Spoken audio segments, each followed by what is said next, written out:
why don't you tell us about maybe some positives that came out of the game? Some guys that stuck out and maybe were bright spots? I thought Jerry had a good game. He did. Like right away, right off the top, catches that slant. Just back-to-back weeks, they've got him on those slants. You know, on the very first play of the game, right? Yeah. And so pick up 40 yards there. That's a nice little trend, especially because I know it's kind of like a lot of people have a lot of different opinions about how to use Jerry. I hate him on all the short routes. I just don't think it works. Like, you're just asking him to make tough catches with a lot of players around, and those slants, you're just running towards linebackers. This is back-to-back weeks. They've gotten that little slant going. And this one for a really big gain. Last week was a decent gain, but I think that's a positive. And 100% intentional for Sean to say, we're going to get Jerry involved right away to make defenses account for him. But also, I think the biggest thing is just to get Jerry involved and to have him feel locked in and have him feel valued going into the rest of the game. Yeah, and it's a pretty easy read for us at the same time. Like, they're running an RPO, so they're reading that linebacker. If the linebacker steps up, he's going to throw it to Jerry Jeudy. If he stays back, then he's going to hand it off. I think it's a pretty easy read and a pretty, positive play, no matter, what outcome you choose. Yeah, exactly. And that goes for 40 yards. And the Broncos had 75 total yards at halftime. Wow. That was more than half of their total yards in the first half. It's pretty crazy. And I wanted to double check. 74 yards. No, Jerry had 81 against Miami. So his two best games actually in the two worst games of the Broncos. But that was, just by the yardage, second best game of the year. It's a good time for it. You think if Jerry's frustrated at any point in these final three games, Russ goes up to him on the sideline just like, hey, man, just remember, your best games are our worst games. So I want you to have bad games so that we win. That would be so petty. That would be, woo. You thought he was frustrated before talking to him. Exactly. He'd be pissed. D.J. Jones had a good game, I thought.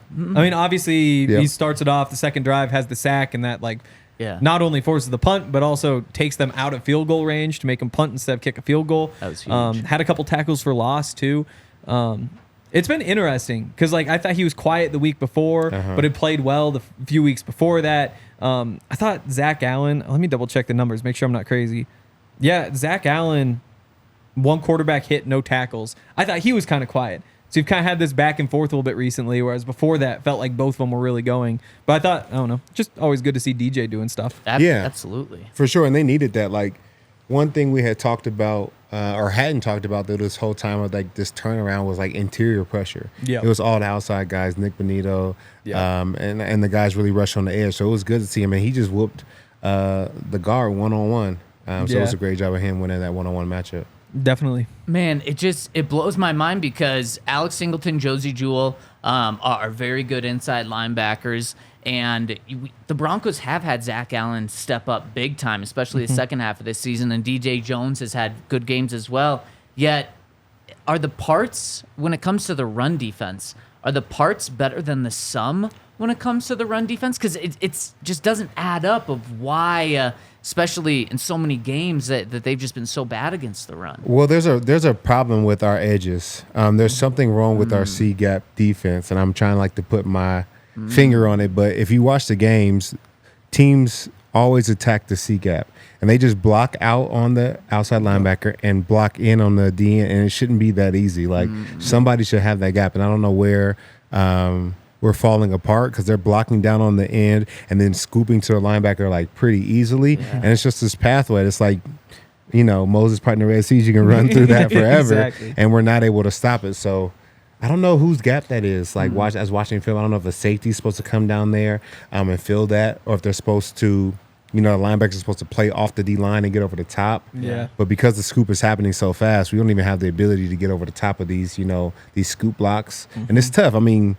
These guys are 330 coming up to get you and trying to get around it and get squared and make a tackle. It's a tough job. And it feels like they're doing it different ways too. It'll be the stretch runs where they'll open up. It'll also be they'll run those powers. And we haven't seen quite as much of that recently. It felt like beginning of the season there was a bunch of it. But even even in this game, it felt like there were a bunch of runs that were off of like a play action power type look. So they're pulling these blockers, and you get the linebackers like committing. You're getting like the defensive lineman trying to get over, but all of a sudden it's just a pass, and so you just have this extra second because everybody's so worried about seeing these pullers coming that it just creates more time in the pocket. I don't know. I thought specifically early in the game, there were a couple of those that I felt like were the reason that Goff had so much time to get the ball off, so that everybody in the front seven just sees a puller and is like, oh God, not this again, and panics to defend that, and it just gives us so much time in the passing game. Yeah. Sean was asked about why did the Lions and Jerry Goff had so much success throwing the ball in the middle of the field, and he said, let's take a step back. We had trouble all over the field defending the pass, and I mean, it was St. Brown quietly had 114 receiving yards. Really? Maybe it was because LaPorta had 3 touchdowns that kind of took that. But yeah, I mean, they had success everywhere, and we broke it down on the post-game show that there were just some really unfavorable matchups that the Lions were able to get the Broncos defense into. And so credit Ben Johnson for that, but that's something that Vance is going to have, because I would imagine that maybe not these next 3 teams with the Broncos making it into the playoffs, the Dolphins will really want to expose, and these other teams will want to expose. And I felt a lot of that was like when they were in like 12, 21 personnel, they go heavy and put the 2 receivers on the backside. And so you wind up with like Jonathan Cooper or Baron Browning, who steps out to kind of like, play the zone. It's zone coverage, it's not man coverage, but you still have like Amon-Ra St. Brown right there. And especially early on, I could think of a couple plays where they were just able to get easy little catches because, again, like you said, just favorable matchups. Right. And even like P.J. Locke on St. Brown, one of the first plays in the game. P.J. Locke, he's a very good player, but you don't want him one-on-one or in a zone with the primary responsibility to have St. Brown. But then the big one on that play, it's like a 2nd and 10. It goes for like 11 yards. It's right there on the sideline, but he misses the tackle. Right. And because he misses the tackle, you get another 9 yards on top of it. Instead of being at the like 33, I think it was, you got him at the 42. You're basically at midfield, and so you start making like you can live with giving up a couple catches, but when you're giving up the catches and you're not making the tackle, you're just making it too easy on them. After a poor tackling game from an entire team, Todd, especially this late in the season, do you then have a practice with pads on to make up for that, or is it just kind of understood like, okay, those things will happen. You hope that it doesn't line up where it's everyone having a poor tackling game, or do coaches try to adjust something in the week? I forget when the last padded practice is. Has it already passed? Is it like the last 3 weeks, or maybe a little bit earlier? Is there? There's a limit to that because I know you're only allowed a certain number, but I didn't know it was cut off at a certain time either. Yeah. Okay. Yeah. So I think it's just mentality, man. Tackling is all the mentality that you bring to it. And from watching the game, we said from the very beginning, like the energy and the mentality that the Lions came out was totally different than what we came with. So, you just got to have intention when you go to tackle, and I don't think it was there. And the Lions, one of the biggest reasons why they came out with that mentality is they got embarrassed the week before, and they needed this win in order to keep that lead and really stronghold on their division. Well, Broncos just got embarrassed, so you hope that in New England, they're talking about the exact same thing next week, just flipped of like, well, the Broncos, they were just a team that you didn't want to face right then because they needed that game. They came off an embarrassing loss, and now they were back at home. Yep, exactly. Who else, Henry? Just looking at some of the fun notes. Quinn Miners, he had that awesome tackle on Russ's flip. Like that's like the second time he's lit somebody up off of a turnover. So that's kind of fun. And last time he did it, I talked to him about it, and he said that the defensive line coach and the offensive line coach at Whitewater were both recruiting him, and they both wanted him. And the head coach said, "Yeah, he's playing offense," but he just as easily could have wound up being a defensive lineman, which is obviously things worked out great for him, but kind of fun to think about. Yeah, that's wild. Yeah, big DT like that, he'd be the one running with the ball. Also, that play. So we've seen like those little flip passes from Russ this season. Yeah, and they've all gone really well. This is kind of like it's not going to work every time kind of play, and so he tries it and just gets hit and fumbles and loses it, and there goes your opportunity to take the early lead. Did you know that's what he did? Because I didn't see that. No, I just thought he got hit. Russ's comments after. I thought so too. Yeah. He was trying to pitch it, and I don't know what it is. It's not just Russ.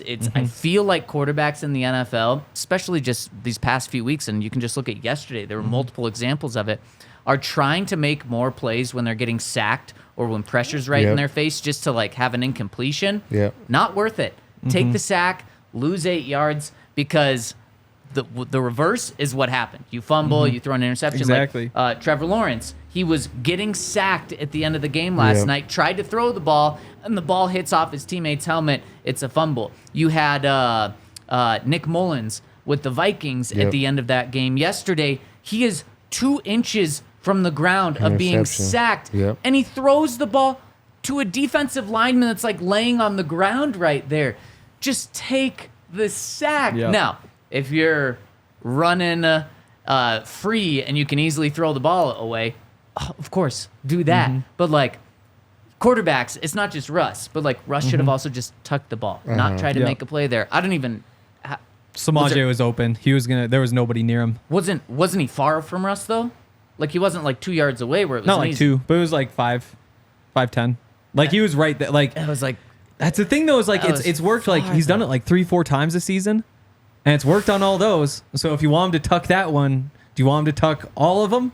Yes. Like it turns out you probably do, but those were some big plays that he's gotten off of those in the past. I mean, there were 3rd down conversions they got. So who knows if you have losses in the past? Obviously, that one did not work. Hindsight, you say absolutely don't try it.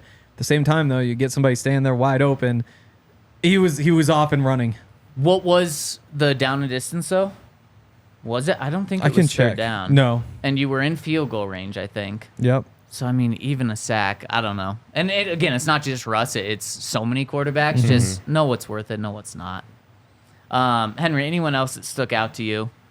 For me, I thought Lil'Jordan Humphrey had a pretty good game. He did. Made some good catches, had a touchdown. Thought he played well. Yeah, that touchdown was that was big time. Was nice, Yeah. too. I mean, I thought it was Cortland Sutton because I couldn't see the number initially. I thought it was Cortland Sutton. And what do we know about Cortland Sutton? He's a baller in the end zone when it comes to those 50-50 balls. So that just is about as big of a compliment as you can give someone. Exactly. Yeah. And this is, I mean, I guess it's only 16 yards, so it's not a huge difference. But he, for the past like month, and honestly all season, has just been getting the exact same, like, his stat line's the same every week. I think last week it was 1 catch on 1 target, 13 yards. Week before it was 1 catch on 1 target, 13 yards. Week before it was 1 catch, 1 target, 12 yards. Week before that, 1 target, didn't catch it. Like, it just every single time. So it's nice to see him get a couple more opportunities. Yeah. He also, they started with the Mims jet sweep. He just, like, blocked a guy into the sideline. Yeah. It's unfair. Like, when you have Lil'Jordan blocking DBs, he just takes him out of the play. And that's a nice weapon to have. And if he starts catching more passes, that's awesome too. It's nice to not have him be a tell when he's on the field. Like a Greg Dulcich might be, a Chris Manhurst might be from that tight end position with Lil'Jordan because he can do everything. It's nice to not have that tell.